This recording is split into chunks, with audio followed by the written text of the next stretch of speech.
Živijo, tukaj je nov Kozmo podcast in Flora in Malotrič vse prav lepo pozdravljam.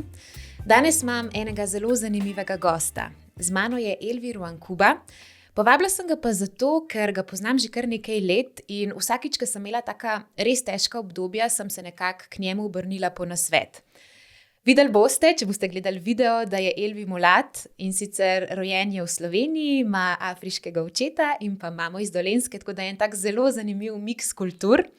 Sicer pa, zakaj sem njega povabila, je pa zaradi njegovega neverjetnega mindseta. On zna čisto vse obrniti v pozitivno smer in kadar sem imela kakšen res tak problem, ki se mi je zdel neizbežen, sem ga vedno poklicala in nima veze, je bil v Ameriki, je bil tukaj, se je javil in mi pomagal. Tako da to sem pri njemu vedno zelo cenila in dal mi je ogromno dobrih nasvetov in ker v tem podcastu hočem pomagati vsem vam, da se počutite kar se da samozavestne v svojem telesu, v svojem življenju, sem se ga odločila pripeljati tudi na Kozmo podcast, ker ima par zanimivih idej, ki so po mojem mnenju vredne deljenja.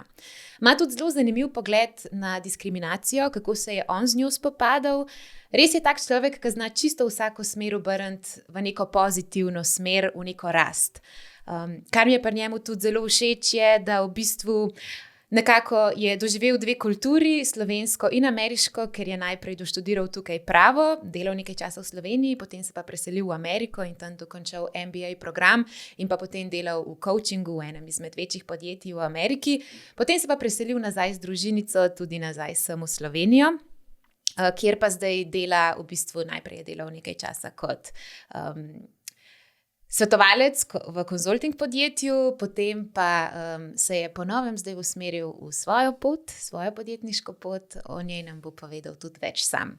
Še ena zelo fajn stvar pri njemu mi je pa tudi, da je nekako en izmed redkih ljudi, ki se mi zdi, da res dobro balansira in žonglira s poslovnim življenjem, kjer je zelo uspešen in pa tudi z osebnim življenjem, ker je poročen, ima 2 majčkena otroka oziroma 2 majčkeni punčki.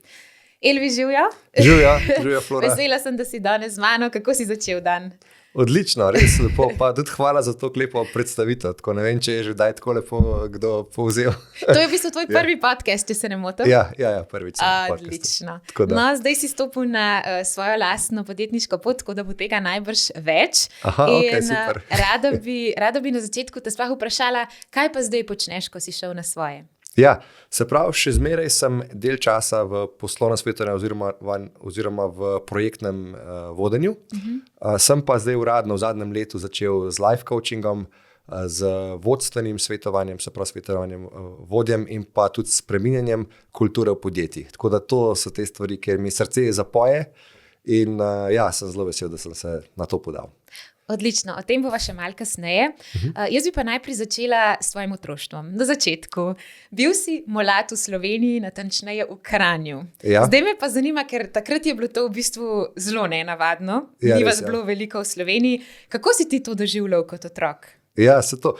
Zdaj, moj ati, kot si rekla, on je prišel v Slovenijo v začetek 70-ih. Študirati elektrotehniko, spoznal mami na Dolenjskem in tako res taka pravlična zgodba. In tudi jaz sem rojen na Dolenjskem, v bistvu v Novem mestu, sam smo zelo kmalu potem šli na Gorenjsko pa v Kranj. Tako da mogoče za začetek, mislim, da cela podlaga vsega mojega življenja je to, da sem res odraščal v čudovitem domu. Starša sta nam dala z bratom ogromno ljubezni, zabave, in tudi prave vzgoje, veliko zmer modrosti, vse kar sem jaz rabil za razvoj, tako da iz tega bom rekel tudi, ko gledam nazaj, sem zelo hvaležen za vse, kar sem prejel in prejemam še zmeraj od svojih staršev. Kar se pa tiče moje izkušnje kot Mulat tukaj, res je, takrat sploh v tistih daljnih časih, nek sem bil mehen, to je bilo tako, da dejansko, bil sem en skoraj edini ali pa redek Mulat tukaj naokrog in itak ogromno je bilo, bom rekel, samih pozitivnih stvari. Jaz rečem, da sem bil izjemno pozitivno diskriminiran. Tako res, ker ne vem, ljudje so že od majhnega prišli, kako lep črnček, ali pa Mulatek, so me imeli radi, pa tako naprej. Potem, tudi kasneje, ne vem, v najstniških letih, tisti so bili časi, ki je bilo popularen biti hip-hoper, tako, in pa so prišli številni vrstniki, vsi oblečeni malo po repersko, tako, kaj bi jaz dal, da bi bil tako, kot ti, veš, tako, na ta način. Niso vedeli sicer, da sem jaz doma country muziko poslušal, ki je Ati imel to zmeraj zelo rad. Ampak ja, to je bila taka stvar, ki je bila, bom rekel, zelo, zelo pozitivna. En velik del je bil to, da sem od takrat še afro čupo, tako pa dreadlock se še nekaj časa, tako da sem bil čist nek zaščitni znak moj, neka taka pojava. In ja, ljudje so zmeraj gledali, opazovali, zmeraj bo tako. Jaz sem doživljal to zelo, zelo pozitivno, tako same take izkušnje. Seveda tudi je bilo neki stereotipov, če imaš enkrat tako frizuro, pa to, se spomnim, smo šli na morje v Maredo, tukaj blizu, in je bila tam ena skupina mladih, mislim, da sem bil star okrog 20 let. In sem me sprašval, tako zvečer enkrat na plaži, imaš kaj za skaditi, tako. Vse rekel, ne, jaz nikoli ne kadim, nič tako pač ni to zame, ne. Pa sem rekel, ok. Pa sem pa šel naprej, tako par korakov, pa so se med sabo pogovarjali. Sem rekel, malo laženo, gleda kašen je, tako. V glavnem tako, take zanimive zgodbe. Mogoče še to, ena stvar, ja, tako, zato, ker sem tudi sam zelo družaben, pogosto, sploh v Kranju, ne vem, je bo težko sploh priti domov, tako dolg časa sem rabil, sem se zmer ustavljal pa pozdravljal ljudi, potem sem bil po Ljubljani kot študent, pa sem šel, je bilo pa tudi tako malo tak občutek skoraj, ne vem, kakor da sem znan človek, kakor da sem neka zvezda, čeprav me Ben tak ni poznal, ampak ne vem, včasih so me kar na ulici, doskrat na ulici ustavljali ljudje, kakor, bi te spoznali, ali pa, a se lahko slikamo s tabo, tako da sem bil, tako da, čistko, bom rekel, take zelo, zelo zanimiva, lepa izkušnje. Tudi pri puncah sem bil popularen, To je bilo sploh zanimivo, ker so večinoma sklepali vsi, da govorim angleško, da ne znam slovensk. In tako da večkrat sem se kje znajdel, ker so se punce pogovarjale o mene, tako pred mano, tako pač, kakor kakšne stvari, pa sem pač počakal, da so si vse med sabo povedale. Pa sem pa včasih vstopil pa rekel, kako ste? So bili šokirani. Ja, tako. Ne vem, več takih stvari, bi lahko se spomnil veliko zgodb iz tega obdobja. Pa v bistvu nisi imel neke negativne diskriminacije? Bom rekel, 99% sem doživljal same pozitivne stvari. Vmes, ne vem, tam v času srednje šole, mogoče kakšno leto, dve, takrat so bili, ne vem, ko so bili skinheadi, recimo, takrat pa sem iz tega doživljal kakšne, bom rekel, trenutke, ki niso bili najbolj prijetni. Pa nasplošno, sicer pa, bom rekel, kar pozitivno, malo večkrat, kot sicer so me mogoče ustavili pa preverjali policaji, tako, ko sem kam šel, pa sem rekel, malo rutinskega pregleda, tako, Ampak jaz sem vse to imel zelo kot nekaj, kar se mi zdi čist tako, razumem in razumem situacijo, tako da, ampak spet, dejansko, moja izkušnja je bila tako, bom rekel, mogoče jaz ne opazim toliko, ali pa se ne izraz, da bi rekel diskriminacija, ampak jaz sem opazil svojo izkušnjo zelo pozitivno. A bi rekel zato, ker si ti tak pozitiven človek, v bistvu že, ko vsake stvari pristopaš pozitivno, da je tudi to nekako pomagalo omiliti vse skupaj, ker jaz te poznam pač že kar nekaj let in vem, da imaš ti tak kill them with kindness pristop, da kadarkoli, jaz sem včasih mogoče bolj opazila, kot ti, ki so, ne vem, se malo tako čuden obrnili, pa gledali, sploh, ker imaš pač belko za ženo in tudi niso vedeli, in so tako malo, kaj pa zdaj ona dva, Ampak vem, da si ti pol, ki si jih slišal, šel do njih, pa bil tako, dober dan, gospe, kako ste kaj? In na koncu so bile vse tako, sej v bistvu kri se mora mešati. Tako se mi zdi, da tudi, če si bil diskriminiran, kakor te jaz poznam, mislim, diskriminirana, v narekovajih, si jih nekako obrnil v tem smislu, da si pristopil do njih, ki si jih morda slišal, pa bil prijazen kontra in pol si jih nekako razorožil. To je pa dober point. Ja, se pravi, dejansko zmeraj, bom rekel, sploh zdaj, ko gledam nazaj, lahko vidim, da sem zmeraj samo neko pozitivnost pa prijaznost mogoče in verjamem, da to naredi vso razliko. Tako, recimo, če dam en primer, nekaj, čemu res rečem, ne vem, trikotnik življenja. Pa to sem se zmislil, tako ime. Je tudi Stephen Covey v svoji knjigi 7 navad zelo uspešnih ljudi omenil v bistvu, da lahko uporabimo nek tak model, kako gledamo na svet. In imaš recimo, kako gledaš na svet, je ena točka, potem drugo je, kako se odzivaš, kako se obnašaš in tretje je, kakšne rezultate, kakšne izkušnje dobiš. In zdaj, kaj to pomeni? Če jaz vidim svet kot, recimo, da bi jaz videl, ker ljudje me ne marajo, ali pa ljudje, ne vem, so nastrojeni proti meni, ali kaj takega. Če imam jaz tako prepričanje, pa tako doživljam svet, pa ljudi okrog sebe, kako se bom obnašal? Obnašal se bom najbrž zaprto, mogoče sumničavo, mogoče malo defenzivno, in v bistvu na podlagi tega bojo ljudje tudi to opazili, in se bojo mogoče mi umikali, ali pa bojo tudi sami bili defenzivni do mene. Tako, ljudje se odzivajo na energijo, pa na obnašanje. Ne? In potem bo moja izkušnja res taka, ja, ljudje pač mogoče me ne marajo, so mi na distanci, so defenzivni, kakorkoli. In to bo pol potrdil, da sem imel prav, da sem tako razmišljal. Tako. No, če imaš pa drugačno mišljenje, oziroma jaz imam takega, da izhajam iz tega, da me imajo vsi ljudje, pa ne samo mene, kogarkoli lahko, ampak vsi ljudje lahko radi. In da smo odprti, da se lahko povežemo tako. In če imaš tak mišljenje, potem se obnašaš odprto, že ko priješ, razkleneš roke, rečeš zdravo, živijo, pa prijazno, tako naprej. Ljudje začutijo to, mogoče toplino ali ljubezen, in tudi sami jo hitro vrnejo. Tako, ker to pride naravno, ker se mi zdi, da ja, neka toplina pač to povzroči tudi pri drugih enako. In se pravi, tudi to se potem obnavlja in ponavlja. Tako da mogoče iz tega jaz si vzamem tak recimo primer, zakaj imaš lahko nekje dobro izkušnjo, nekje pa ne.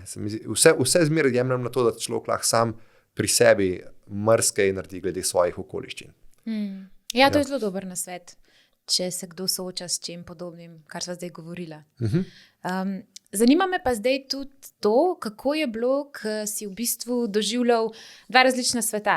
Potem po študiju pa delu par let v Sloveniji si se odločil, da greš študirati v Ameriko, da narediš MBA program. Ja. In vem, da si se tudi tam zelo močno aktiviral v kulturo, v dogajanje, v študij. Pa me najprej zanima, kaj se ti zdi največja razlika med študijem tukaj pa študijem v Ameriki, ki si oba doživel? Ja, tako. Zame je bila izkušnja v Ameriki res nekaj posebnega. Tam sem živel skupno 5 let in ta študij je bil res, rekel tak, nekaj, kar je za doživeti. No, tako, mogoče že z vidika tega, da je drug kontinent, pa drug pristop. Ena stvar, ki mi je zelo ostala v spominu, je to, da je vse usmerjeno v to, da sodeluješ recimo na predavanjih. Tam je 30% ocene na splošno je v tem, da koliko si sodeloval, pa tudi koliko si dal, bom rekel, kvalitetne komentarje. In v bistvu tudi profesori tako zelo spodbujajo to, kaj mislite, nekako skupaj soustvarjamo, odkrivamo recimo najboljše rešitve za določene primere, kaj se tako naprej. Tako da to mi je bilo zelo, zelo taka pozitivna stvar, sploh iz vidika tudi ta pristopnost mogoče profesorjev. Včasih bi človek rekel, da radi, ne vem, rečemo, jaz sem ta glaven, vi me poslušajte, ampak tam je bilo pa zelo veliko tega, ker, ne vem, tudi povabili so nas na kakšen praznik, zahvalni dan ali pa podobno, so nas povabili k sebi domov, tako celo skupino, cel razred, pa smo imeli zabavo pri njih. In to začuda ni nič znižalo našega spoštovanja do njih. V bistvu smo jih zelo spoštovali, obenem pa zmeraj smo lahko prišli, vprašali, ker smo hoteli se povezovali tako.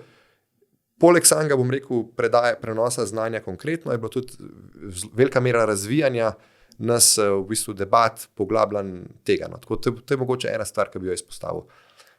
Pri nas se mi zdi, da nas je kar strah se izpostaviti, pa sploh dvigati roko. Tako naučeni smo, da poslušamo, pa da se na tak način učimo. Zapisujemo, polnimo podatke in to je to. Ker meni je bilo recimo tudi ful zanimivo na Dunaju, ker ni bilo dosti drugače, kjer sem jaz študirala. Največ so v bistvu roke dvigali tisti, ki so najmanj znali nemško, recimo več naši prijatelji iz Srbije, Bosne, tako.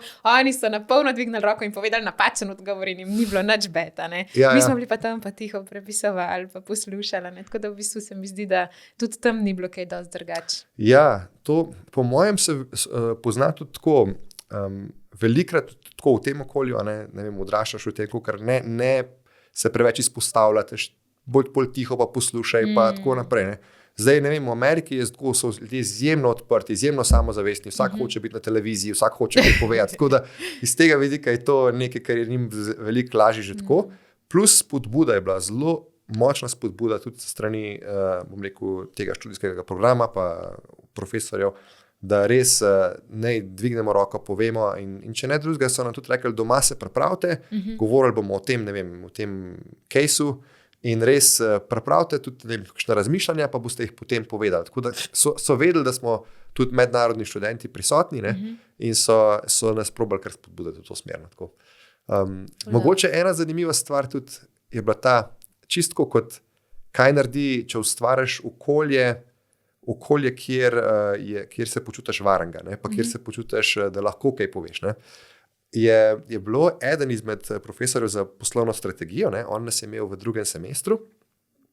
Prvi dan, ker smo ga imeli, bilo nas je 150 študentov v 3 skupinah na MBA-ju, ne, se pravi 50 v vsakem razredu. In on je prišel noter v razred in rekel na začetku, dajmo se malo spoznati.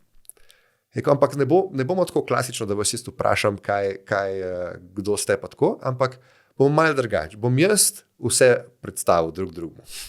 In je prišel po razredu in je rekel, ti si, ne vem, Elvi, pa po drugem razlagal, Elvi prihaja iz Slovenije, je to pa to je počel že v življenju, tako vse je pač moj, ne vem, življenjepis, dobre stvari, vse je povedal, ne. In potem šel naprej na naslednjega. Tako. In tako za vseh 50 v naši skupini in vseh 150 skupaj. Kaj vas je prvič videl? Prvič nas je videl, ja, tako. Wow. In mi smo sam gledali, kako, iz kje, ne, tako res noro. Ne, tako. In on je pa rekel, da je v bistvu pred tem, preden se je začel, vzel si par tednov, šel skozi te dosjeje, ki vsak je mogel od nas napisati eno ali pa 2 strani o sebi, ne, pa slika je bila zraven. Tako da je vse prebral, se vse naučil. Je rekel, zakaj? Zato, ker vam želim povedati, da vas cenim, da ste mi pomembni kot ljudje in to na prvem mestu, ne? In da bomo potem lahko skupaj tako delali. Ne? Oh, wow. In iz tega vidika takoj, že na začetku je bilo izjemno tako vzpostavljen in tak zaupanje, neko občudovanje tudi, ne, da si res vzel čas. In tudi mi smo z veseljem to vračali, s tem, da smo res sodelovali, res probali biti čim bolj se potruditi v tem razredu. Tako da en tak primer, ki je bil meni zelo nekaj posebnega. To pa je čist neka druga klima po tem razredu, če nekdo kaj tazga naredi zate že v štartu. Ja. Jaz že vidim, kaj vodim, recimo, pa se vnaprej pripravim, koga bom napovedovala in jih pač pogooglam in naredim research, kolikor imam pač časa. In vidim, koliko ljudje cenijo, da ne vem, kaj še njihov stavek poveš, da res čist nekako drugače se prostor odpre, kot si rekel. Tako da, wow, to bi lahko tudi mogoče kakšen profesor pri nas začel upoštevati. Zanima me še, kakšne so bile razlike v življenju v Ameriki, pa tukaj v Sloveniji? Ja, ne, to je pa tudi taka kulturna izkušnja, čist druga. Ne. Se pravi, eno je itak, ker sem rekel, ljudje so izjemno odprti, izjemno verjamejo vase, tako res, kakor vratal mi bo, vse bo šlo, karkoli. Zato je tudi toliko veliko podjetnikov, tam vsak nekaj proba, vsak se nekaj lot. Ne, je pa tako, tudi ne vem, greš v trgovino, tujci se med sabo pogovarjajo zelo hitro. Ne, tako, po eni strani je vsak zase, ne vem, tudi v pižami prideš lahko v trgovino, tako pač nobenega nič ne skrbi, kaj drug dela, tako pač vsak se počuti tako nekako v redu v svoji koži. Ampak, ker se pa tiče pogovorov, pa vse je odprto na ta način. Ne? Tako, mogoče drugače tukaj, ker se mi zdi pa mogoče na prvo žogo, ne? Da ljudje niso taki, da bodo kar prišli pa rekli, hej, dajmo se pogovarjati, biti prijatelji. Ne? Ampak grejo pa mogoče bolj v globino tukaj, se pravi, da res lahko vzpostaviš take dost poglobljene, pristne, globoke vezi, no? Tako, prijateljske. Mogoče en primer še v Ameriki, ne, da res pojasnim, kako je bilo. Ne. Sem šel enkrat na nek izlet v Seattle, se pravi, študiral sem v Utahu, ne, na univerzi Brigham Young University in potem bil v Seattlu na nekem dogodku in se vračal z letalom nazaj. To je 1 ura približno let in na letalu poleg mene je sedela ena gospa in so se začela malo pogovarjati. In na koncu, ki se je zaključil, je rekla, jaz sem zdaj v bistvu v Utah prišla zato, ker grem na rojstni dan moje babi, ki je 90 let stara in da bi prišel še ti. Pa je rekel, čakaj, kva? Rekel, ja, pač, se rekel, kdo bo pa to? Rekel, to moja družina, pač širša družina, ampak mi bomo, a prideš še ti? Pa se rekel, čakaj, jaz bom res prišel, jaz sem tak človek, da če povabiš, pridem. Ne. Pa reka, res prelet, ne, tako. In tako je, ko sem prišel domov, sem rekel ženi, ne, sem rekel, sem rekel, pejva, greva na žurko, na rojsten dan, ne, od babi, ne. In sva šla, so se odpeljala tja in jak so pa šla tja, v bistvu vsi so nas že poznali, so rekli, aha, to je pa ta z aviona, to je pa, pridite, ne pojete torto, to un tret in pol, dajmo se slikati, morate se slikati z babi, škoda s to, ki je imela rojsten dan, ne, tako da so čist tako, rekel, to se tukaj, ne, si ne predstavljam, da bi kdo tujca povabil na to, rekel, zaseben dogodek, ne, tako da tak je en primer te, rekel, izkušnje tam, ne, tako. Drugače pa ja, vse je tako veliko, široke ceste, veliki kozarci, širši ljudje, vse je pač bigger, ja, na ta način. Tako da, ja, to. Zanimiva mi je bila še zgodba, ko sva se pogovarjala o obiskih. Razlika obisk, kako se obiskujemo tukaj v Sloveniji, pa kako je v Ameriki. Ja, to pa res. Se pravi tukaj, nenormalno pač, ko so obiski, v bistvu, ne vem, si vzameš kakorkoli časa, cel popoldne, v bistvu, in to gre, in če je dobro, še potegne in tako naprej. In tak, ponavadi je tak nek obisk, ne. In v bistvu v Sloveniji nekako je gost tist, ki nekako narekuje to, kdaj se bo obisk končal. Ko gost reče, ok, zdaj bi pa mi šli, je v bistvu stvar se zaključne. V Ameriki je pa gostitelj tist, ki diktira oziroma zaključi obisk in ponavadi zelo hiter. Tako ponavadi, ne vem, je kakšna ura, recimo je neki, tako recimo sploh prideš nekaj poješ, mogoče še 5 minut, mogoče malo več, pol ure se še kaj pogovarjaš, in potem gostitelj reče, ok, hvala, ker ste prišli. In te počasi ja. Ali pa reče, well, this was fun, moramo še kdaj ponoviti, tako da v bistvu že veš, da je to iztočnica, ampak vsake vzame, kako je normalno, ker vsi to delajo tako, tako pač gostitelj reče, to je to in grejo, tako da ni nekih teh dolgih, tudi poroke recimo, spet najbrž je drugače, kje si v Ameriki, ampak tam, kje sem bil jaz, sem bila na 10 porokah recimo z ženo. Kako je to izgledalo? Je tako, na prvič, ko sva šla, sva rekla, ok, zvečer se začne je ta reception, ta sprejem, in tako da pač sva cel dan v bistvu bila lačna, ker sva vedela, da bo tam pač zajest in da se bo ful dogajalo in tako naprej. In pa so prišla tja in ja, bili so pač malo piškotki, so dali darila, so imeli nek ples, in potem so rekli, ok, zdaj pa pospremam mlada poročenca, ki sta se odpeljala z avtom, hvala lepa, ki ste prišli, in lep pozdrav. Kaj ni bilo žurke pol? Ne, čist malo, vse skaj je bilo ura pa pol, tako da je vse skaj je bilo konca. Kaj? In je bilo to, kar bom rekel, skoraj vedno je bilo tako neki tak čas, ura pa pol, 2. Tako druga zadeva, ker tukaj pri nas, pa sploh, ne vem, v našem bloku, se spomnim že pred leti je, ki se je poročil en sosed, je, ne vem, to so že v 9 zjutraj, so bili trubači, pa streljali se je v zrak, pa ško, pač potem, ne vem, žur pred blokom, pa potem gremo itak zmer naprej, pa žur pri nevesti doma, pa potem naprej, pa zvečer do 5 zjutraj, glavno, druga kultura. Čist drugače. Čeprav tako malo, ko se zdaj spomnim, ker razmišljam, ker zdaj lahko pač prek Instagrama, TikToka gledamo malo poroke. Nekje pa imajo v Ameriki take daljše večerne. Verjetno odvisno od Odvisno, ja, ker spet je to tako veliko. Moja izkušnja je bila čisto omejena na, bom rekel, Utah, saj sem tudi potoval kaj naokrog, ampak ja, moja izkušnja je bila večinoma tam. Razumem.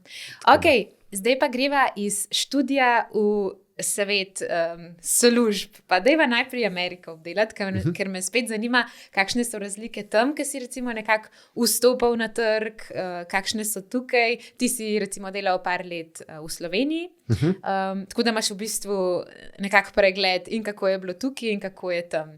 Me malo zanima, kako je bilo v bistvu iz faksa prideti do službe, kakšen je bil ta potek zaposlovanja v Ameriki, ker tukaj v Sloveniji vemo, kako gre.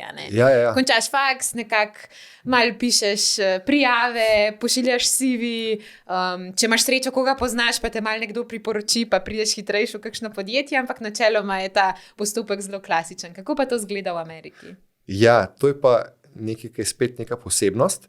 Se pravi, tam pa spet govorim o moji izkušnji mogoče, ker sem jaz doživel, podjetja pridejo na faks in se grebejo za dober kader. Tako, pri nas so najboljše podjetja, so prišli njihovi predstavniki, so se predstavili, vsak je imel določen čas, ko se je predstavil, in potem so že na fakulteti izvajali prve te razgovore. Res so se tako, bom rekel, potrudili, da si dobil občutek, mi pa res tebe hočemo, že v fazi razgovorov, še preden so se odločili zate. Ne.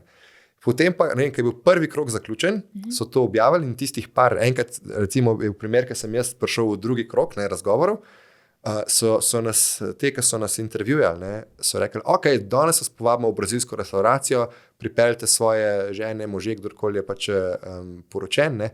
In pa potem smo šli in so rekli, od zdaj naprej mi navijamo za drugi krog in tako naprej. Potem so nam poslali, vse smo dobili letalske karte, da smo leteli, ne vem, jaz sem še letel v Washington DC na naslednji krog razgovorov, dali sem imel najboljši hotel, res tako, potem ogled destinacije, še preden so v bistvu drugi krog intervjuja sploh naredili, ne. Wow. Potem smo to končali in greš domov in počakaš na rezultat, ne. In tako, in ne samo tukaj, tako več podjetij, s katerimi sem jaz rekrutiral, ali pa drugi, tako je bo zmeraj občutek, ker ti si nam res pomemben in se bomo izjemno potrudili, da bi prišel k nam, da se boš dobro počutil in da boš hotel biti tukaj. Ne. S tem povezan je tudi, recimo, Amerika je itak bolj kapitalistično usmerjena, ne. In tudi tam je iz tega omogočen višji nivo plača, ne. Spet za moj izhodišče, recimo za nekoga z MBA-jem, to imaš tako vse vrata odprta, tudi tako številko, ki jo vidiš, ne, sem kar debel gledal, ne. In pa še pa se rekel, povej, ne, če nisi zadovoljen, ne, se lahko pogovorimo z našimi partnerji, pa ne, hočemo, da v bistvu ti, kad delaš, razmišljaš samo o delu, da se imaš dober, da se posvetiš in da nimaš v zadnji v mislih skrbi, zdaj, kako bom pa jaz prišel čez mesec, pa kako bom to na tretje. Ne. Tako, res, čutek varnosti na nek način. Ja, to ne. To je en del, zdaj drug del, mogoče ki pa ni toliko pozitiven ali pa se mogoče ne bi zdel tle, je pa, da spet odvisno od podjetja, ampak se velikokrat kar pričakuje, da boš delal izjemno dolge ure. Ne. Tako da ponekod imaš tudi cele kampuse, recimo sem šel na LinkedIn, na sedež pogledati ali pa na Google ali pa Facebook, vse te, ki so večji, no. Tudi Microsoft, ko smo šli na nek tak izlet, da smo pogledali vsa ta podjetja, večinoma tako imajo na teh kampusih vse, dejansko imaš od zjutraj, ko prideš, imaš potem tam in bazene in fitnesse in skoraj bom rekel, vse za družabno življenje, tako dejansko ostan v firmi skos, ne, in do polnoči je vse v redu, tudi prespiš lahko mrzki, tako da dejansko, sam da si tam, ne, tako to pa je neka mogoče razlika, ne, s tem, da imaš neke pluse pa minuse, ne, po en stran te tam toliko plačajo, da če nekaj let to delaš, si lahko preskrbljen in si good to go, ne. Po drugi strani pa to terja v tem času, ker velik del tebe, ne, tako da nimaš to. Ja, lahko, mislim, dejansko tako tudi nekaj je lahko burnout, ne, izgorelost, ampak po drugi strani je pa tudi to, da ni nujno, da skozi delaš, ne, ker si tam, recimo na tem kampusu, ampak samo, da si tam, tako da, čeprav ne, ni res, kar delaš. Ja, tako da to. Tako da to je z vidika, kar se tiče tega rekrutiranja, ne, bi rekel, da je to tak velik del tega. Kako pa bi ti dal mogoče en predlog pri zaposlovanju? Vem, da ti vedno iščeš tako malo izven serijske rešitve. Kako bi v bistvu pomagal nekomu, ki išče službo, da mogoče naredi še en korak več? Recimo, da ima nekdo neko sanjsko podjetje, kjer si želi delati. Kaj bi mu svetoval, da naredi, da ima večjo možnost, da to službo dejansko dobi? To je pa idealno vprašanje zame, ker me res veseli, in tudi veliko probam svetovati karierno ljudem. Ena stvar, ki sem jo jaz veliko delal in deluje 100% je networking oziroma mreženje. Ne. Recimo, ko si dala primer, če imaš sanjsko podjetje, ne, zdaj, kako se ponavadi lotimo iskanja službe? Ne. Ponavadi počakaš na razpis, in če res ustrežaš vsem tistim kriterijem, pa ponavadi jih je tako toliko, da jim ne moreš, ne, oddaš prijavo, ne, oziroma CV, pa še mogoče napišeš neko pismo in potem čakaš, ne, da bojo rekli, ne, dobil si razgovor. Ampak pomemben je, da si lahko proaktiven. Se pravi, če najdeš način, in tukaj imam jaz recimo en primer z mreženjem, pa bom dal kar svoj primer. Ko sem končal MBA, v bistvu preden sem končal že vmes, je bilo eno podjetje, to, ki si ga omenila, se pravi za poslovno svetovanje, ki sem rekel, ok, nek sem videl enega, ki je predaval, iz tega podjetja, sem rekel, jaz hočem za njih delati, tako pač to bi bilo top. Vedel sem, da bojo imeli tako 400-500 tisoč prijav, ker jih imajo ogromno.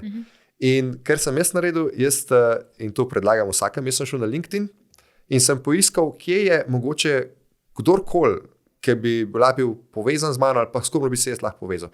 In sem videl tam eno punco, ki je bila včasih v istem MBA programu pred leti, kot sem jaz. Sem rekel, ok, v redu, sem jo dodal kot prijateljico in sem rekel, mene bi zelo zanimalo spoznati vaš podjetje, ker se mi top in pa nekaj sem že tako osnov vedel. Sem rekel, a bi lahko kdaj, se sestal s tabo, da bi, zvedel več. Ona je bila zelo vesela, ker ljudje so veseli, če jih vprašaš, tako sploh kogarkoli. In je rekla, ja, bi se kakor slišal po videu, po klicu, ali bi prišel. Sem rekel, ne, jaz bi prišel k vam, v Salt Lake. To je pomemben korak, če se le da prideš tja, tako. In sem tako, jaz sem se pelal uro daleč stran z vlakom, da sem šel v Salt Lake City, tam so imeli sedež in potem sem šel tja, v bistvu smo šli z bratom skupaj, smo se pogovarjali kakšno uro, vse sem vprašal, vse me je zanimalo, tako, in na koncu tega pogovora sta se zgodile dve stvari.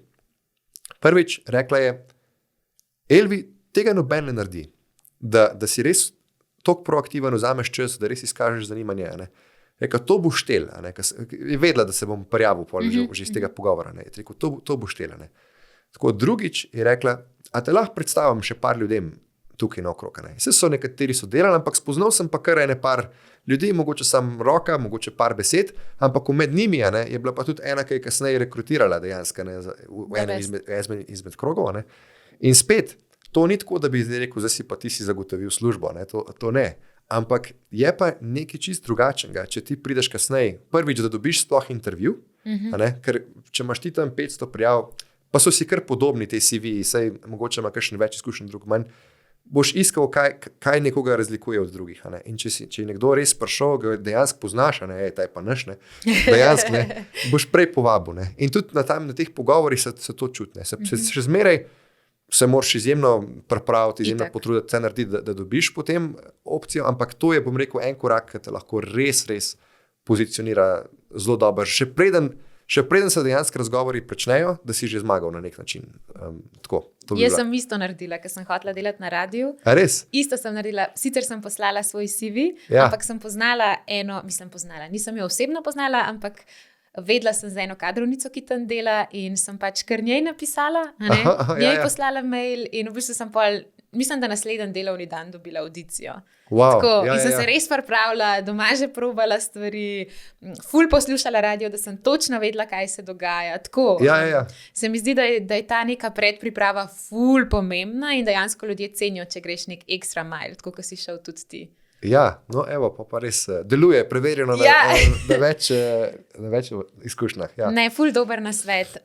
Zdaj bi se pa mogoče malo dotaknila kulture podjetja. Ti veliko delaš s podjetjem, svetuješ že v bistvu, koliko let si zdaj že v konsultingu? Kar nekaj več kot 5, ja. In si v bistvu že videl kar precej procesov v podjetjih, kaj je šlo dobro, kaj je šlo narobe, si jim svetoval. In se mi zdi, da tukaj v Sloveniji je res večina ljudi nesrečnih v svojih službah.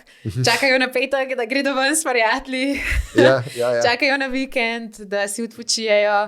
Res zelo, zelo malo ljudi poznam, ki so zaposleni, pa so srečni. Večina, ki jih poznam, da so srečni, so ali na svoje, ali pa pač res uživajo in živijo za to, kar delajo. Ampak teh je izjemno malo. In zdaj, kaj bi ti priporočil? Oziroma najprej mogoče, kaj vidiš, da so vzroki pri nas, da je tega toliko? Pa kaj bi priporočil in ljudem in podjetjem, da se ta stvar spremeni? Ok. Ja, to si dobro izpostavlja. Res je veliko ljudi, ali pa prijateljev, znancev, ljudi, ki potarnajo, pojamrajo, ojaj, kako je težko, pa kam je spet šefica, šef rekel, pa tako pač, kakšni so pogoji in tako naprej. In velikrat, kar pride, saj jaz sem opazil, je tako tudi, da je nekako nezadovoljstvo izražen tudi, kakšno plačo prejemam, recimo tako. In velika je, ker pač čisto malo premalo me plačajo in tako naprej. Ne. Jaz velikokrat gledam to na ta način, da plača ni, bom rekel, tista glavna stvar. Ne. Je zelo pomembna, ampak je en element.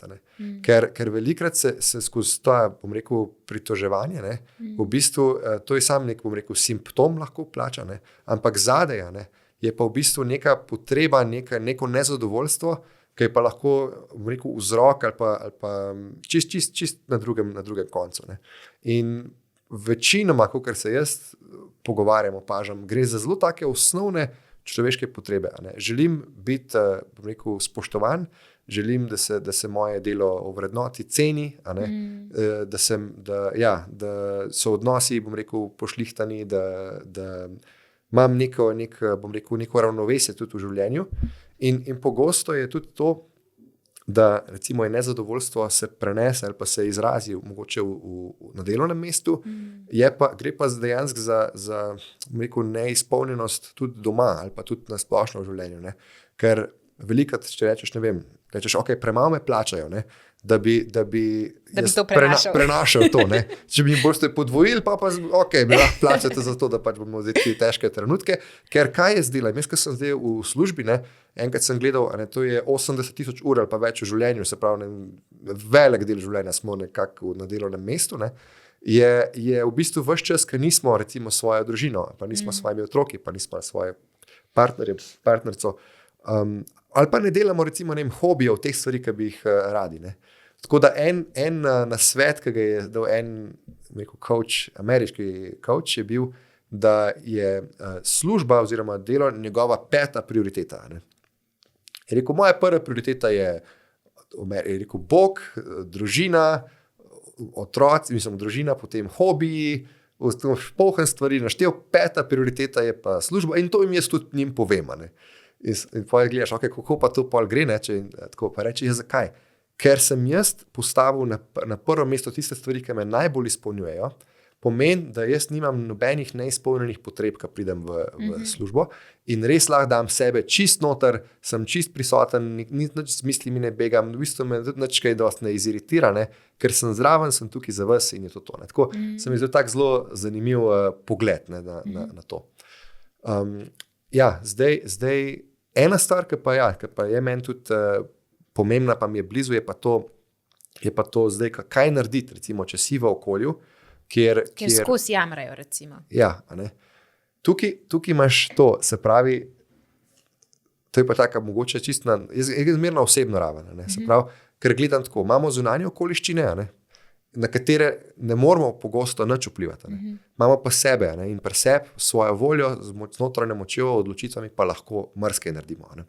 In velikrat, zdaj mogoče malo zaidem, ampak bom se vrnil nazaj, ne, velikrat tako, smo čist, bom rekel, odvisni ali pa se samo odzivamo na zunanje okoliščine.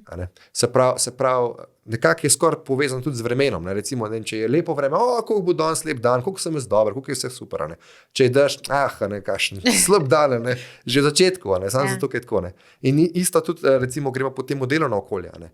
Ker danes sem pa cel dan pokvarjena, ne? In je katastrofa. Ne? Zakaj? Zato, ker ta mi je to pa to rekel, ali pa mi je nadaril, ali pa mi je dal še toliko več dela. In zato, ker je nekdo zunanji, nekaj naredil, sem jaz zdaj pač čist porušen. Ne?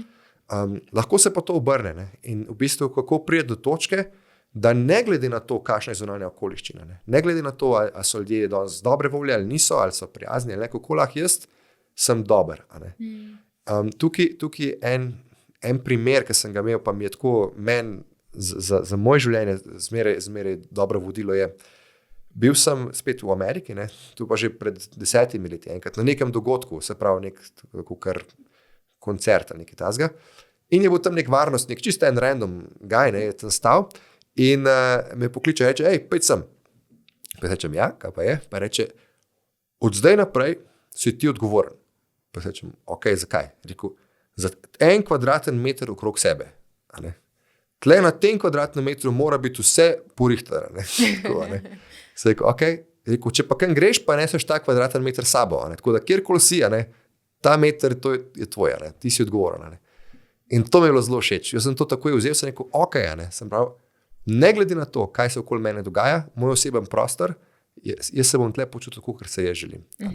In če so ljudje, in kako zdaj, da pridem končno do tega, kaj narediti, ne?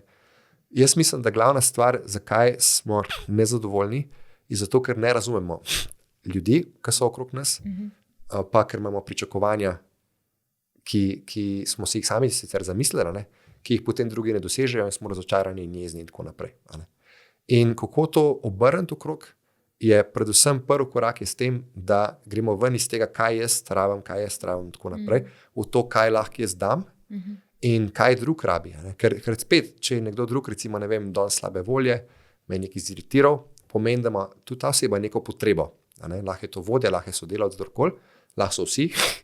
In meni je velikokrat pomagalo, tudi v prejšnjih službah, kjer sem bil, da se probam usesti, pa poslušati. Reči, kako si v življenju, kako ti gre. In če ustvariš spet nek tak res odprt okolje, pa sam poslušaš, zveš veliko stvari, s katerimi se ljudje soočajo, če imaš možnost lahko potem pomagaš to tudi kaj nasloviti. In naenkrat si vzpostaviš neko vest, neko povezavo, kjer se potem, bom rekel, tudi ti odnosi hitro izboljšajo, pa te trenja zvodenijo. To je recimo lahko ena stvar. Druga, ki je pa mogoče spet, je pa kako pričakovanja spremeniti. To pa je tudi še ena tema posebej. Ampak Okay.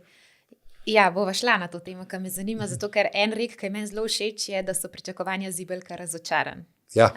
In ti dejansko ne moreš nič pričakovati od nekoga drugega, ker nimaš na to vpliva.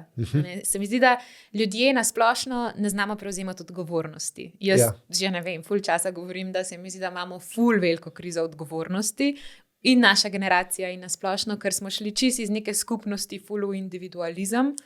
In je samo jaz nisem v redu, jaz to rabim, jaz. Ne sprašujemo se pa, kaj lahko damo, da bodo boljši odnosi, kakšni smo mi lahko, kako mi lahko nekam pridemo. Vse to, kar si pač ti tudi povedal.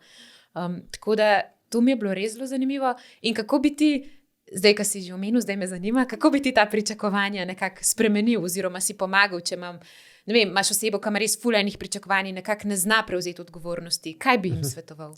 To je zelo dobro vprašanje. Pa zelo pogosta stvar, kot si rekla. Se pravi, dobro je pogledati spet iz vidika to, kar si rekla. Se pravi, pričakovanja so, da jaz od zunanjih okoliščin, na katere nimam vpliva, si postavim nek izid, ki se bo zgodil. Pa se ne bo, ali pa mogoče se bo. V bistvu sem prepuščen na milost in nemilost zdaj temu človeku, če bo izpolnil moje pričakovanje. In se pravi, sem na milost in nemilost prepuščen temu, kako se bom jaz počutil, kako bom dober ali ne bom. In kar je pomembno, je, da začnemo pri sebi, je, da zamenjamo fokus iz tega kako se počutim, kaj čutim, v to, kaj ustvarim. Da razložim. Se pravi, pogosto rečem, jaz se ta človek me je naredil, da se zdaj počutim, ne vem, razočaran, slabo, sram me je, jezen, karkoli. In veliko je tudi v coachingu, ki so pogovori, prva stvar, ki ljudje hočejo, jaz hočem, da se ljudje okrog mene spremenijo. Ampak ne, če greš pa v to, da sebe začneš spreminjati, se pravi v ustvarjanje, lahko, ne glede na to, ali je, ne vem, ali je zaupanje, recimo en ti ne zaupa, ti lahko ustvariš zaupanje tako, da ga daš. Se pravi, ali pa nekdo me ne spoštuje. To je zmeraj dvosmerna ulica. Se pravi, če nekdo mene ne spoštuje, pa sebe vprašam, a jaz spoštujem to osebo, je veliko odgovor, ne, jaz tudi ne.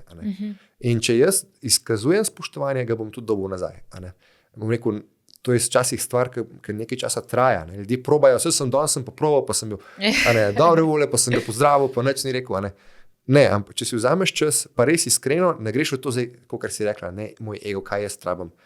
Nobene veličine ni v tem, da človek dobiva, ampak samo v tem, da daje. Tako, to je zelo pomembna razlika. In tudi v tem je čisto simpel. Se pravi, kdor daje, daješ lahko, če imaš.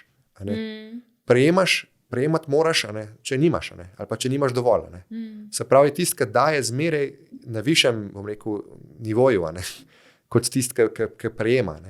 In zdaj, če zamenjaš ta mindset, kaj lahko dam, potem si takoj v bistvu že prevzel nek del odgovornosti, ker zdaj jaz lahko vplivam na to, kako se bo okolje spremenil.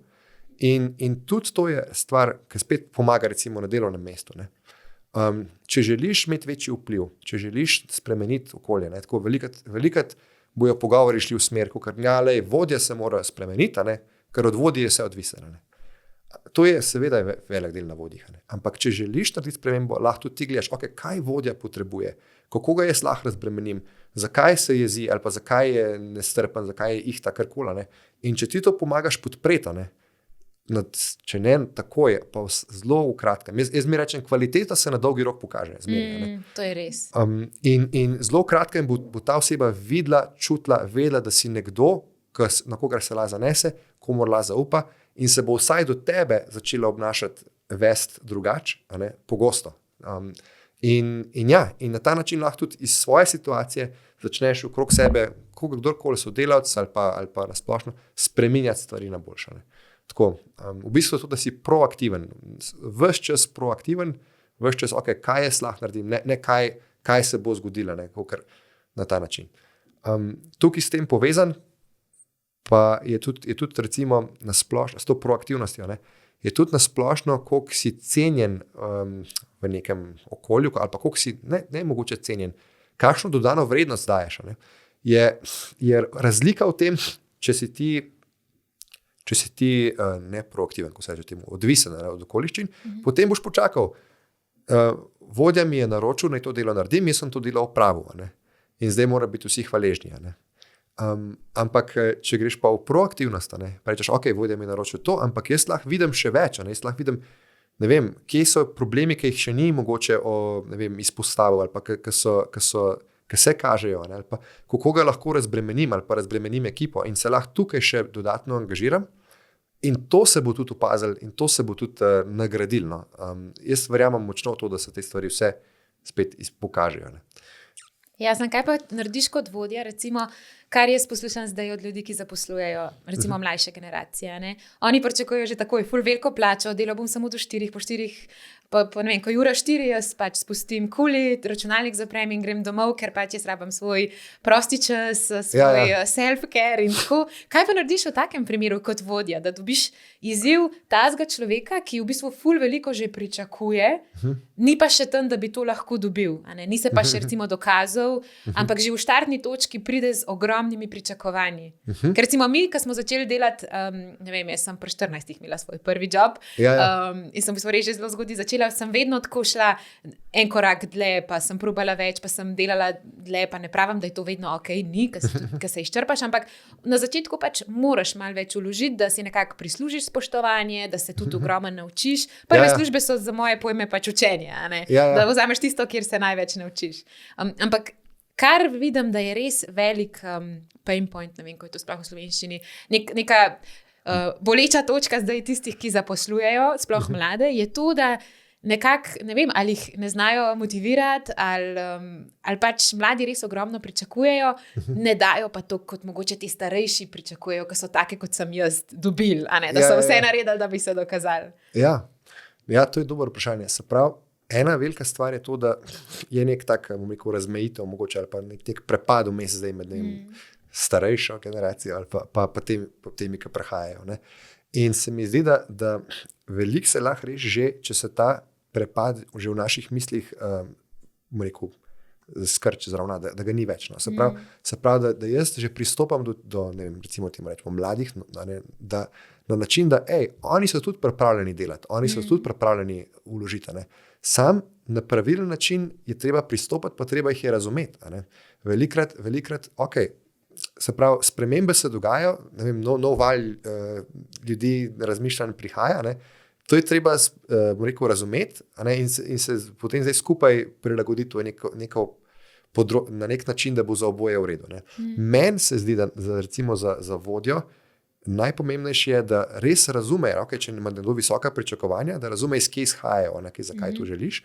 In pogosto je to tudi iz tega, da recimo v starih časih, prej je bilo tako, da ne vem, končaj faks, boš dobil službo in boš iz tega preskrbljen in varen celo življenje. Zdaj, za veliko ljudi pa to ni res bilo potem, so končali faks, pa niso dobili službe, ali pa so dobili službo, pa so potem, ne vem, celo življenje nekako komaj se prebijali. In recimo mlajša generacija to upasa, če to pa ni neka formula, ki deluje. Jaz bi pa rad to pa to, ne, na drugačen način. Meni se zdi, da najboljša stvar je tako, da vzpostaviš pričakovanja, tukaj pa pričakovanja, se pravi, da rečeš, jaz pričakujem od tebe to pa to, in če boš na ta način pa to delal, bo rezultat to, da boš napredoval, da bo tudi to plačo, ki želiš, ali pa nekaj tako. Da jaz povem vnaprej, jaz to, tak je naša kultura, naš način in tako naprej. Ne. Zdaj ti poveš, kakšen je tvoj pristop in če so oba odprta, ne, lahko se potem odločva, ali to gre ali ne. Dejansko je podoben kot z menkarijama. Se pravi, najboljši primer je en v bistvu družinski prijatelj, ki je zdaj, mislim, da je star že okrog 70 let, ne, tak res pojava, ne, človek, ne. In on prav, ko je bil mlad, on je bil zmer tak zelo odločen, proaktiven, tako tak čisto šef, ne, tako, ko rekel, da se reče, tako pač, kako deluje. In je, ki je imel ki je šel na zmenke, ne, je kar prinesel s sabo, je imel vprašalnik, ne. Okay. In je rekel, jaz iščem ženo, ne, in rabim pač te kvalitete, ne.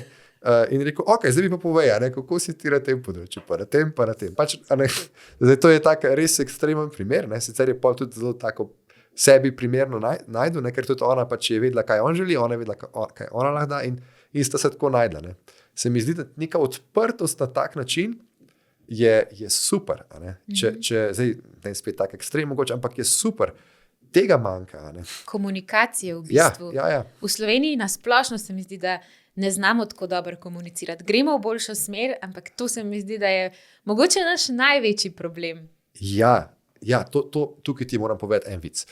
Se pravi, en mojih ljubših, se pravi, zajček gre v trgovino, tam vzame neko gajbo piva, in se postavi v vrsto na blagajni. Dolga vrsta je.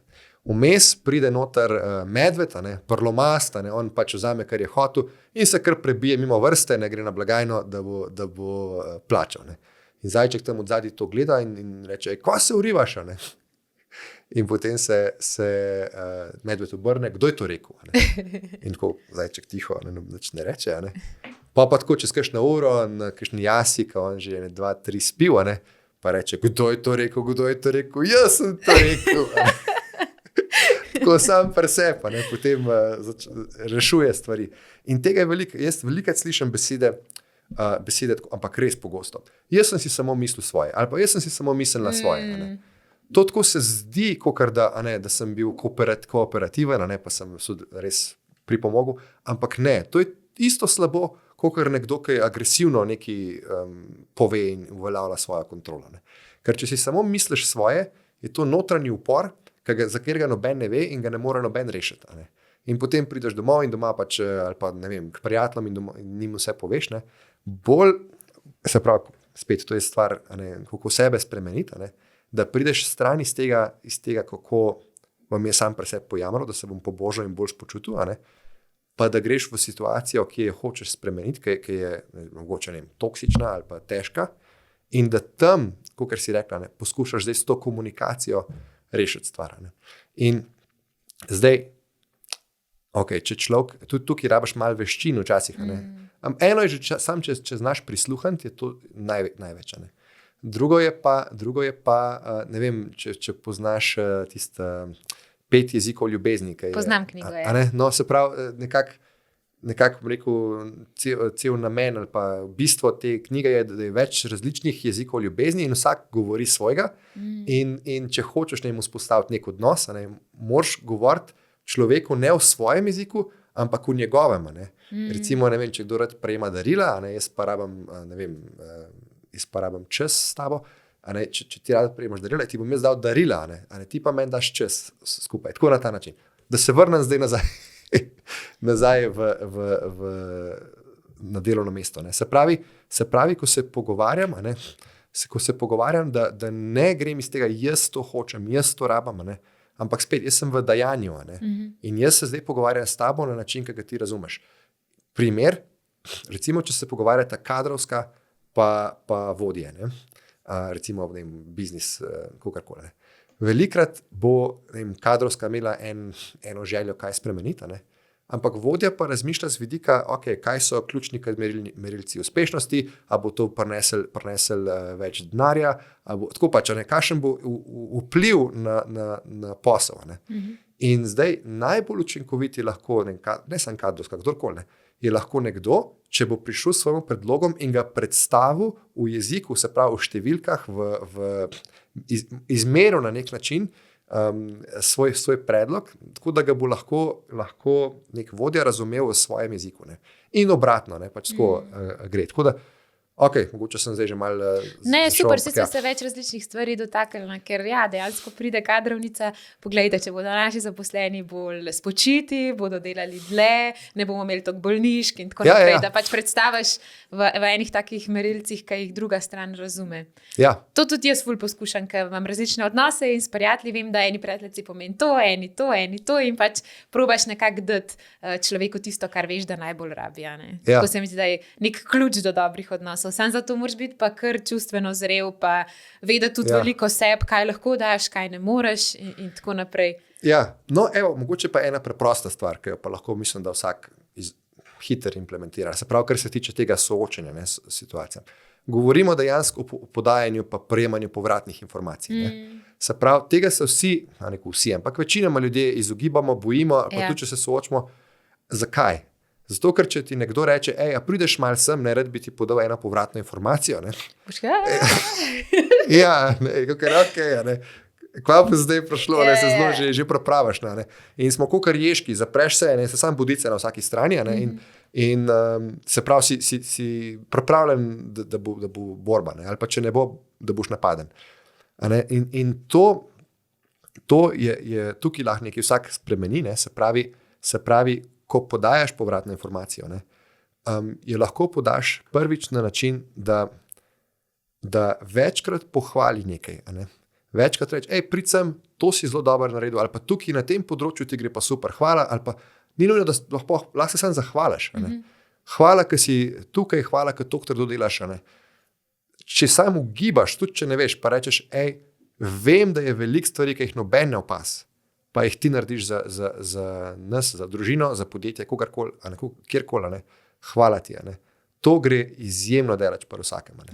In če imaš veliko tega, da to res, bom rekel, stalno narediš, ne kakor eno inicijativo, kakor, moramo biti hvaležni v tem tednu, vsak enega poišče pa napiše nekaj. Ne, da res to delaš, potem, ko je čas zadati povratno informacijo, ki je mogoče bolj kritika ali pa bolj nekaj, da lahko nekdo napreduje, ne bo težko, ker ima že neko bazo zaupanja, ljubezni, kakorkoli vzpostavljenega. In tukaj en rek dober, ki pravi, po slovenski bi bilo, ljudem ni mar, kaj veš, dokler ne vedo, da ti je mar. Se pravi, ko ljudje to začutijo, potem bojo lažje tudi se odzvali. En najbolj simpel način, kako pa res podati povratno informacijo, da tudi če je težka, recimo, da može res neki, en se mora izboljšati, pa mu ne gre, čist preprost, mogoče kot tehnika je pa tako, da rečeš, ne vem, Flora, na tem področju, najprej poiščeš nekaj, kjer ti gre dobro, recimo, na tem področju ti gre res dobro. Če pa hočeš res biti najboljša na svetu, ali pa če pa hočeš res postati največji profi, bi pa jaz predlagal, da narediš to pa to pa to. In zdaj v bistvu, ker prihajaš iz nivoja, jaz ti hočem res dobro, res so stvari, ki ti že grejo, stvari, ki ti ne grejo, ampak jih tako obrneš, da se, če hočeš to narediš, boš pa res špica, pa rečeš, sploh ne čutiš, da si kritiko prejel. Točno to. Ne vem, to je mogoče en tak kratek nasvet, kako to narediti. Ne, super, ker itak čisto ena druga energija prejš, to je pa res slabo, tukaj ti pa res ne gre, zakaj si to tako naredila, že vstopna energija je čisto druga, Ne, ful dobri na sveti, zdaj malo prekalkuliramo vse od unga zajčka naprej, ker se vidi, da smo Slovenci res taki, pa ne samo Slovenci, vsi ljudje nasplošno, tisti, ki mogoče niso toliko samozavestni, pa ne upajo se sploh kontrirati nekim močnim figuram, da je pol res, ko zvečer greš pa na pir, pa veš, kaj mi je rekel, pa jaz sem hotel to nazaj reči, samo nisem, kva bom se jaz tem ukvarjal, tako se mi zdi, da... Ja, to je, ali pa še celo tako, da reče, sem mu rekel, A veš, ampak da ni, veš, tam je dejansko rekel, kar ja, jaz se s tem, rečeš, ne vem, ok, ne, med prijatelji pa reče, jaz sem mu povedal, veš, tukaj sem rekel, da se ne strinjam, veš, tako karkoli. Ne, ja. Ne, ful dobro, se mi da sva res ogromno enih stvari že obdelala. Zdaj bi pa se samo še malo predstavila na to, kar zdaj počneš, torej se pravi na life strategy coaching, če prav razumem, in za podjetja in za posameznike. Kje vidiš, da imajo ljudje največje izzive? Zdaj, če malo potegneva črto o vsemu, kar sva danes govorila.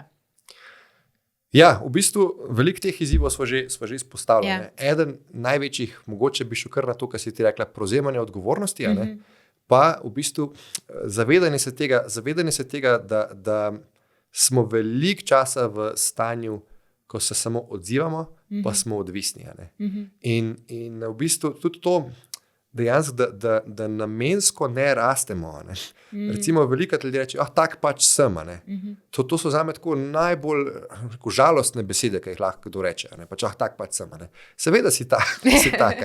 Ampak tako, recimo, če vzameš, meni zdaj, ki imam majhne otroke, tako, če vzameš enega dojenčka ali pa malčka, kakorkoli, pa se trudi vstati, pa pade, ali pa se stiska svoje igrače. Pa tako, in to je zelo cute, zelo lepo in sweet. Rečeš, kako lepo, pač se uklepa, pa proba. Pa tako, ampak je lepo na tem razvojnem nivoju.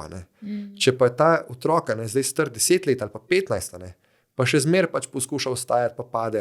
Pač, tak pač sem, ne gre. Ali pa se še zmer na isti način uklepa, ali pa zdaj do druge stvari se trma, ali pa ima neko vrste jezo, pa zamere. Vse so take stvari, ki so stalne. Pa rečeš, ok, nekaj narobe, nisi se razvil, si pa že kot starš že zaskrbljen.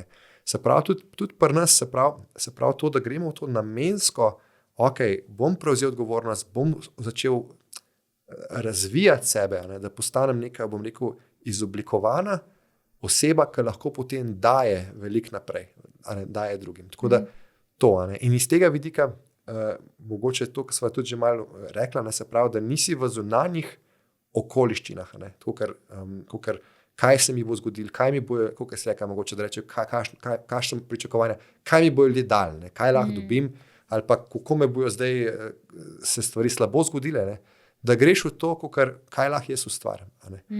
In ne sam za posloven svet, ampak predvsem recimo doma. Če vzamemo partnerski odnos. To je tudi nekaj, kar je Stephen Covey. Mogoče tukaj moraš še nekaj od Coveyja povedati. Za partnerski odnos tukaj je recimo rekel, da bo včasih kakšen rekel, pač jaz ne čutim več ljubezni do svojega partnerja. Pa reče, ok, in ja pač ne čutim, tako da to vem, kaj bo zdaj, to je to, ali pa če pač ne bom čutil, ali pa ne čutim zaupanja, ali pa karkoli. To je, pa on pove, to je zato, ker vzameš ljubezen kot samostalnik, kot to nekaj, kar je, ali pa nekaj, kar ni, na ta način. Moš pa vzeti to kot glagol, oziroma jaz rečem temu, da greš iz tega, kako se počutiš, kaj čutiš, v to, kaj ustvarjaš. Jaz lahko ustvarim ljubezen. Kako to naredim? Tako, da sem pozoren, da govorim ta ljubezenski jezik druge osebe, da dam čas, da dam pozornosti, da se dam sebe noter. To se zmeraj, kar seješ, to žanješ. Kar žanješ, pa spet poseješ. Ampak to se zmeraj potem tudi nazaj lahko povrne, če se ne, pač ok, nimaš kaj. Pogosto se ne, tudi, da rečem narobe.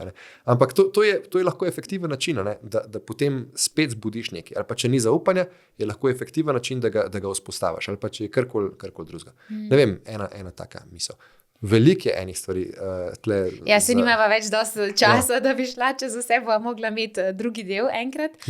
Evo, ko si ravno menil otroke, družino, partnerstvo, kako pa nekako usklajuješ oboje skupaj, ker ti delaš, se pravi, in za eno podjetje svetovanje, potem delaš privat coachinge, prej si delal res dolge ure v podjetjih in se pravi v Sloveniji in v Ameriki, ker se vse lepo in super si mislimo sam.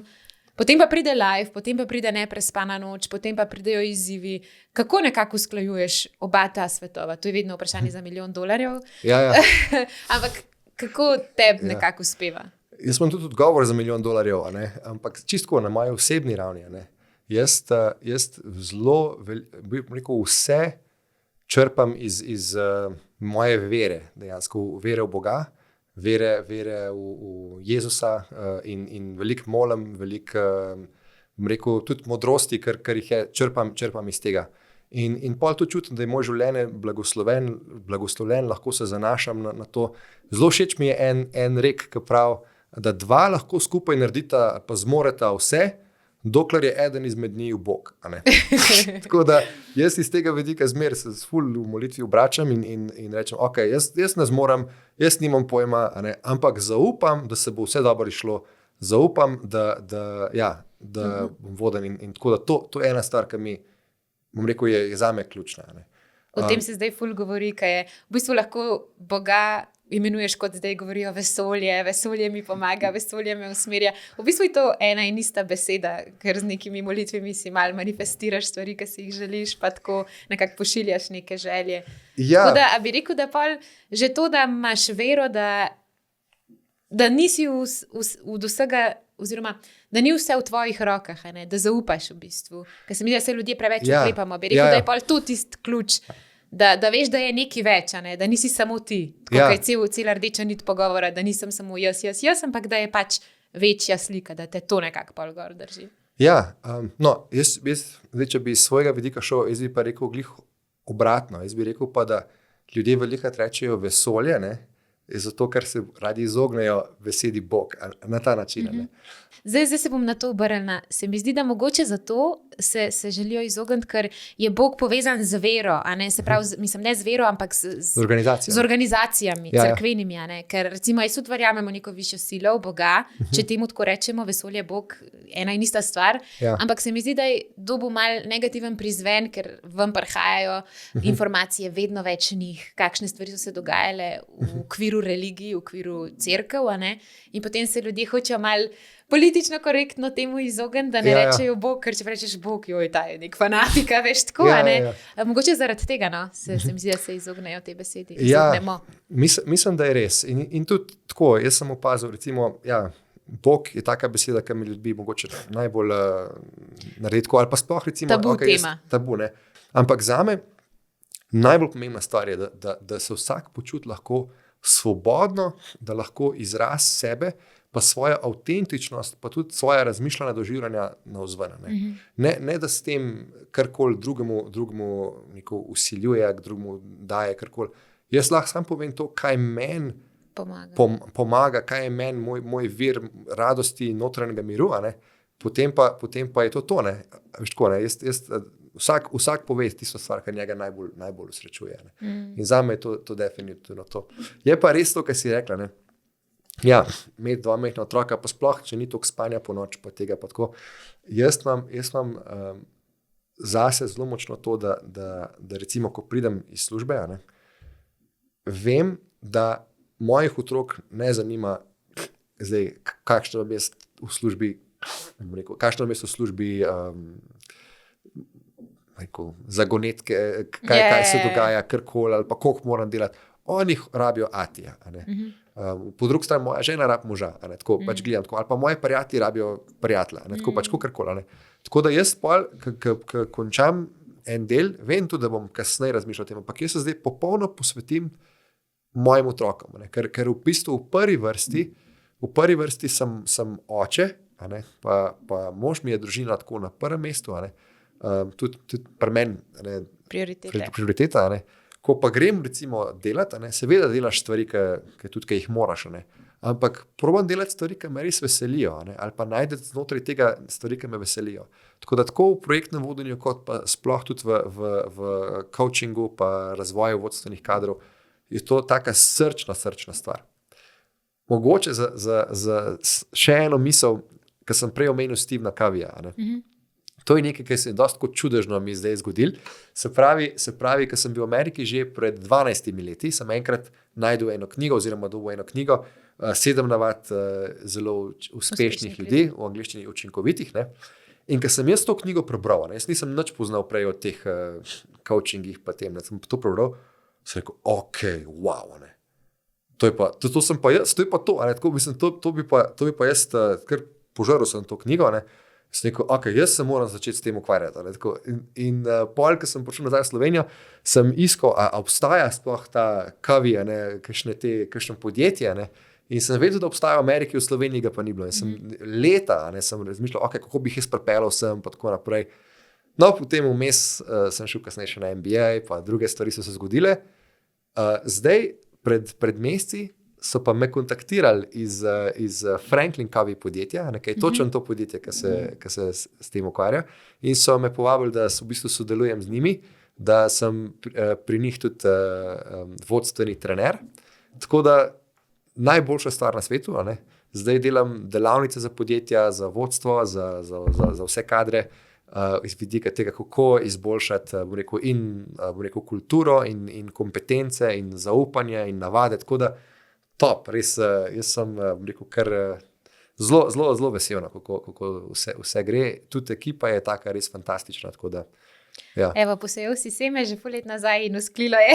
Ja, res. Da zavest. Evo, dajmo pa zaključiti s temi, ne vem, koliko sva že dolga, ampak s temi besedami, s tem navdihom. Pa še samo povej, kje te lahko ljudje najdejo. Mislim, da si zelo jasno pokazal, na kakšen način delaš, kako razmišljaš, tako da če je koga poklical, da lahko te pogoogla, te še najde, te mogoče kontaktira. Ja, seveda, se pravi, najbrž ste opazili, so ljudje opazili, da sem zelo odprt, ne, tako da ne bo nobenega strah pristopiti. Sem pa na LinkedInu, se pravi, tam sem najlažje dodaja Elvi Ruankuba, imam tudi spletno stran, www.elviruankuba.com, tako da mogoče so to najlažji bom rekel, smeri ali pa vira, kjer se me dobi.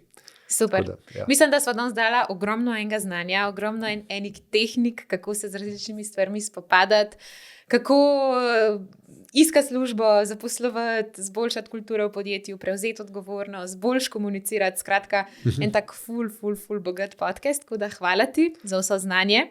Hvala, Flora, hvala tebi. Že jaz sem se ful naučila, tako da upam, da se boste vi tudi. En ful lep dan ti želim še naprej. Enako, res mi je bilo veselje, tako v bistvu prvič sem na podcastu, a ne, in rekel, da ja, zelo sem vesel, da si me povabila in tudi da to izkušnjo in pogovor in tudi jaz sem veliko prejel od tega, kar si ti povedala. Hvala ti. Hvala tebi in hvala za poslušanje in se slišimo prihodnji mesec.